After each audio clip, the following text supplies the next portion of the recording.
Jesus, hallelujah. మీకు 3 విషయాలు చెప్పి ముగించేస్తాను. మీరు భోజనాలు చేయబోతున్నారు చాలా మంది. ఎప్పుడు భోజనం చేస్తున్నా నంబర్ 1, మీ భోజనాన్ని యేసు రక్తంతో కప్పుదురుగాక. దేంతో అండి? యేసు రక్తంతో. చాలా అటాక్స్ భోజనాల ద్వారా వస్తున్నాయి.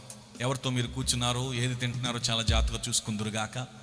రెండవదిగా, మీరు భోజనం చేసేటప్పుడు తప్పకుండా మీ ఆత్మీయ గురువార్యుల కొరకు ప్రార్థించుదురుగాక. మీ పాస్టర్ గారు పేరెత్తి ప్రార్థన చేద్దురుగాక. భౌతికంగా ఆహారం తింటున్నప్పుడు ఆత్మీయ ఆహారం ఇచ్చేవారిని తప్పకుండా జ్ఞాపకం చేసుకుందురుగాక. మూడవ మాట ఏం చేయాలంటే, మీరు భోజనం చేసేటప్పుడు ఇశ్రాయేలు దేశము కొరకు, యెరూషలేము కొరకు ప్రార్థించుదురుగాక. అందరూ ఇశ్రాయేలు అందాం, యెరూషలేము అందాం. ఈ మాట మీ నోట వచ్చిన తోడనే యెరూషలేమనగా యెహోవా షాలోమ్, జెహోవా జైరా అనేటువంటి పదాల కలిగి కనుక రెండు మీకు మిళితం చేసి మీకు దేవుడు కృపనిచ్చి ఇశ్రాయేల్లో సమాధానం ఉంటే మీకు కూడా సమాధానం ఉంటుంది. మీ భోజనం సరిగ్గా అరుగుతుంది 3 ప్రార్థనలు చేస్తే. ఆమేన్.